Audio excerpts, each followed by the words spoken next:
Some of these clowns talk about it, but see, I lived it.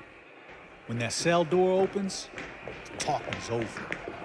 Ain't no guns, ain't no drive-bys. Get your knife. Straight hand-to-hand combat. Peace, blessings, and salutations. My name is Yurima Karama here again with another segment of Voices from Behind the Wall. Much appreciation to everybody that's supporting Voices from Behind the Wall. I'm truly appreciative, and there's much gratitude from me to you. Much love, and I say that with the utmost sincerity. This segment of Voices from Behind the Wall, this is going to go out to Jack. And Jack requested that I revisit Real Race Wars, the segment that I talked about the division between the groups and how everybody aligns themselves, the different groups, how they align themselves, mostly with the white guys. If ever there's a issue of race or a race riot or war within prison. So Jack wanted me to touch on, go a little bit more in depth on why that is. And before I get so much into that, here's what happens. Prison is very territorial. Then you put cliques on top of that, and you put gangs on top of that, and then it becomes everybody wants their particular section, because at the end of the day, basically this is how humanity operates. And I tell people that this out here, free society, believe it or not, and people will argue with it, and it is what it is, because unless you've actually been inside and have really studied the mechanisms of how this thing works, I say that this is just a larger prison out here in free society. I mean, you got prisons, you got the projects, the ghettos are prisons. They have occupying force. We would call them guards behind the wall. Out here, you call them police. And then your more wealthy establishments or wealthy areas, they have their own prison where they're protected. It's not so much an occupying force, but they're still regulated. And so my point being is that, a lot of times, sometimes people will look at prisoners and see the show Lockdown, or see these shows where they just want to show you that degenerative type humanity. And that's not all there is. But at the end of the day, man, whether in prison or outside of prison, they fight for territory. I mean, they've chopped the world up into blocks. Territory. Everybody claims their particular territory. So it's not just a prison thing, because if it wasn't such a territorial thing out here, we would be able to cross borders at will. We wouldn't need passports. We wouldn't be talking about politicians talking about putting up a fence to keep the Mexicans out. They wouldn't be shunning certain groups who try to get into the country. So it's all about territory. So with that said, this is what happens. There's a test of unity with us, black people. A lot of times that's done by either the white groups or the Mexican groups. I don't cut any punches. You know how I get down. I keep it 100. There are many Mexicans that don't like blacks. Bottom line. Why that is, when there is such a strong African influence in Mexico and the Americas prior to Columbus, I don't know why they would not like us, but that's just the way it is, and it gets worse in prison. So you will have your gangs like your Mexican Mafia, your MS-13, your different your Texas Syndicate, have those different gangs, and what they will do, they'll test unity. They want to see, because we are known as a divided group of people. So they will test that. They will do something on a small level, but it's still considered an infraction. It's still considered a violation according to prison code, but they will do it. And if it goes unchallenged, then something else will happen to where they will disrespect you. That's how they come in. They check automatically. They check unity. So and this is how the white groups do too. They will check the unity, particularly of us.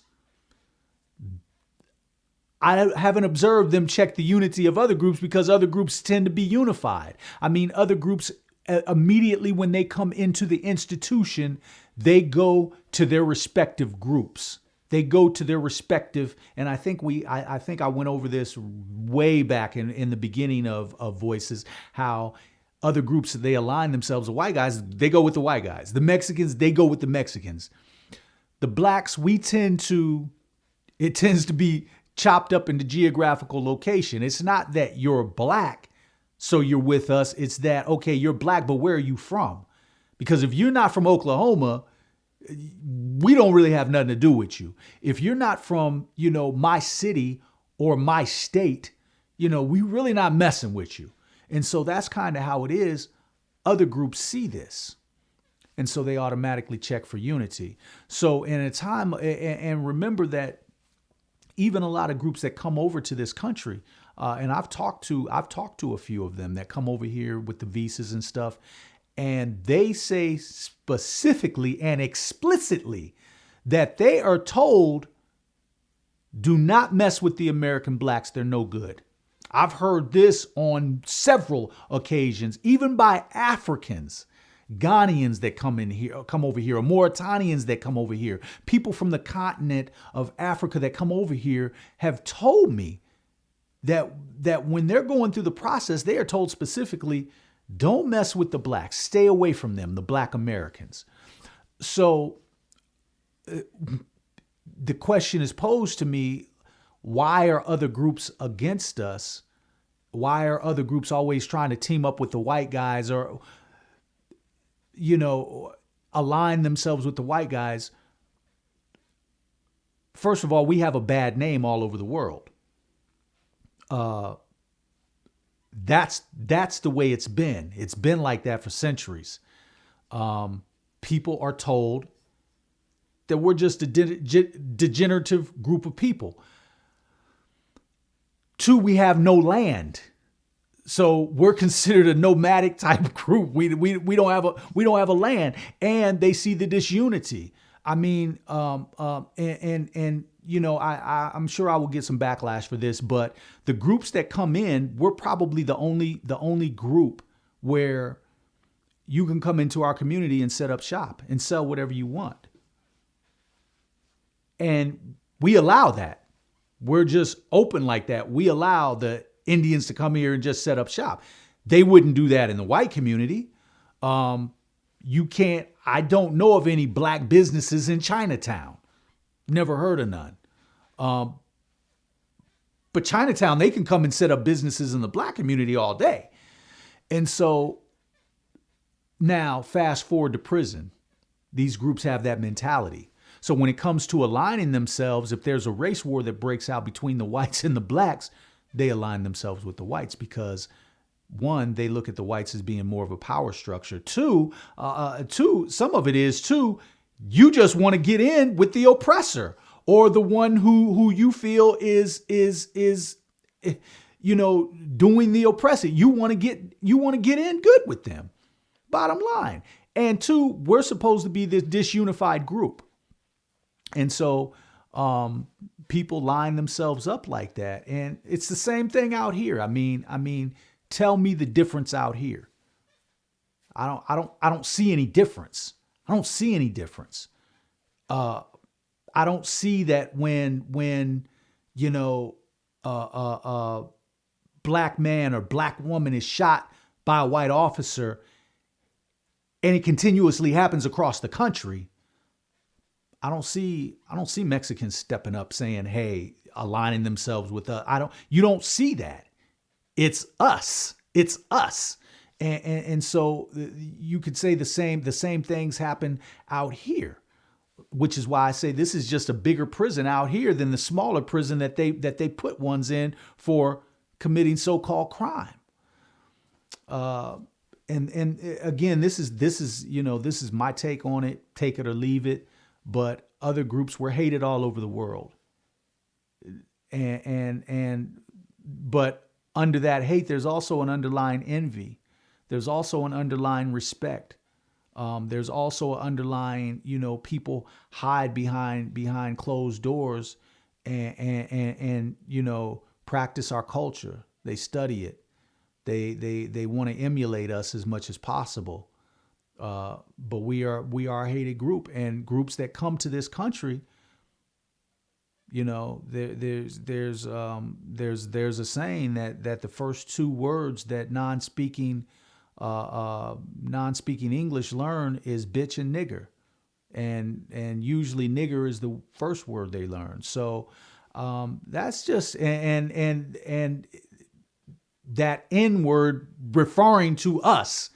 I don't look at it like that. I see some white niggers. I see Hispanic niggers. Me personally, but when they reference nigger, they mean specifically black. And that's just kind of, that's kind of where it stands. So when you go through a race war in prison and you see the groups align up, the Puerto Ricans define themselves. They many of them look at themselves as black. Another important thing to remember is that a lot of these groups, when they come into the institution, it's funny because most of these institutions are in small rural communities. You might have a small rural community of about 1,000, 1,500 people in the community. Let's just hypothetically say. There are prisons in communities like that. So it's really not a hypothetical, because there are prisons that are in communities that have 1,500, 2,000 people. So the community has 2,000 people. The prison has 1,500 to 2,000 people. There's tax dollars that they're going to get for 4,000 people. There's money that they're going to ask the government to give, and they're going to use prison population as part of their population as well. You come in, Hispanics, they're going to mark them down as white. That's what they're going to do. When they mark them down, they're going to mark them down as white. Obviously, blacks, African Americans, they're going to mark us down as African Americans. But most other groups, they're going to mark them down outside of Haitians. They're going to mark those other groups down as white. So many of these other groups will start defining themselves as white, which is why I say that the groups that align themselves, if there's a race war, it's going to be Puerto Ricans, black, that align themselves with the blacks. A lot of the Puerto Ricans feel they have more of an affinity to African Americans. Most of them grew up in African American communities. We grew up together, that sort of thing. So they're going to have more of an affinity to our cause than any other. But it's just our name in the world. It's just our name and the picture that's been painted of us. Even though we've had our Holocaust by far was more atrocious than any other on the face of the earth. I mean, our Holocaust was the real Holocaust. When you talk about the number of lives lost, the number of families dismantled, but still we get that negative. We get that negative connotation as we're supposed to be this deviant people. And, it's really laughable when you think about it. But, until we come together in unification and until we start writing our own history, as long as somebody else is writing it, they tell the story how they want to tell it. And when they feed that story, when they have a media conglomerate that can feed that story to the rest of the world, and then we get the looks and the treatment that we do in this country, that's just how it is. So, Yurima Karama coming to you with another segment of Voices from Behind the Wall. Jack, I hope that this helps. Inbox me, let me know. To everybody else who's lended their support, again, I thank you so much. My gratitude. I'm just so grateful to you for following. I'm hoping that some brothers and sisters are getting something out of this, and that we can kind of dissect where we are, where we've come from, and where we're going, and make the necessary adjustments and changes that we need to. And I'm hoping that we can unify as a group, show that love and compassion for one another that we don't get from anybody else. So with that said, Yurima Karama, 1. I'm on one, give you the treatment, represent to a further extent. It's the first volume of my testament. My testament. My testament.